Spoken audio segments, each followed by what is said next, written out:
ఓం శ్రీ మహాగణాధిపతయే నమ. ఓం శ్రీ గురుభ్యో నమ. ఓం నమశివాయ. శివపురాణంలో ఈరోజు మహాకాళేశ్వరుడు గురించి తెలుసుకుందాం. గురుదేవ, ఉజ్జయినిలో మహాకాళేశ్వరుడు ఉన్నాడు కదా, ఆ జ్యోతిర్లింగ విశేషాలను వివరించండి అన్నాడు కృష్ణశర్మ. చెప్పటం ప్రారంభించాడు రత్నాకరుడు. పూర్వకాలంలో ఉజ్జయిని పట్టణంలో వేదప్రియుడు అనే బ్రాహ్మణుడు ఉండేవాడు. అతడు వేదాంగ విధుడు, యజ్ఞయాగాది కర్మలను ఆచరించేవాడు. విశేషించి శివభక్తుడు.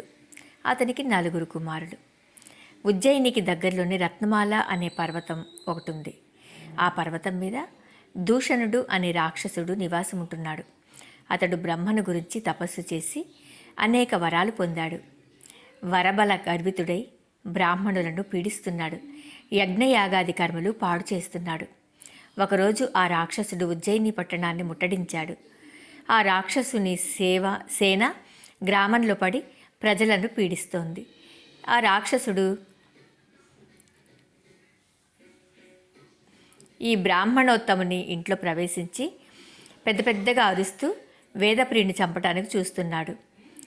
ఆ సమయంలో వేదప్రియుడు ఒక పార్థివలింగాన్ని ఆరాధిస్తున్నాడు. ధ్యానంలో ఉన్న బ్రాహ్మణుని చంపడానికి కత్తి ఎత్తాడు రాక్షసుడు. మరుక్షణంలో ఆ శివలింగం నుంచి మహాదేవుడు ఉద్భవించి రాక్షసుడిని చంపేశాడు. రాజు మరణించగానే రాక్షసుడు అతడి సేన కూడా పలాయనం చిత్తగించింది. ఈశ్వరుడు వేదప్రియుడితో, వత్స, నీ భక్తికి మెచ్చాను, నీకు ఏం వరం కావాలో కోరుకో అన్నాడు. దానికి బ్రాహ్మణుడు, ప్రభు, భక్తవత్సల, ఆర్తత్రాణ పరాయణ, నువ్వు మృత్యుంజయుడవు. నీ కృపా విశేషము వల్లనే ఇవాళ నా ప్రాణాలు నిలిచాయి. కాబట్టి నువ్వు ఈ గ్రామంలోనే వెలిసి భక్తులను రక్షించవలసిందే అని చెప్పని కోరాడు. ఆ మాటలు విన్న పరమేశ్వరుడు అక్కడ జ్యోతిర్లింగమై వెలిశాడు.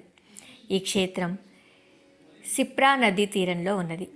సిప్రా నదిలో స్నానం చేసి ఇక్కడ మహాకాళేశ్వరుని సేవించినట్లయితే దరిద్రము, అన్ని రకాల దుఃఖాలు, అన్ని భయాలు పారిపోతాయి. ఇక్కడ ఆలయము 5 అంతస్తులుగా ఉంటుంది. క్రింది అంతస్తులో మహాకాళేశ్వరుడు ఉంటాడు. ప్రతిరోజు సూర్యోదయానికి పూర్వమే ఆ లింగానికి అభిషేకం చేసి చితాభస్మాన్ని లింగానికి అలంకరిస్తారు.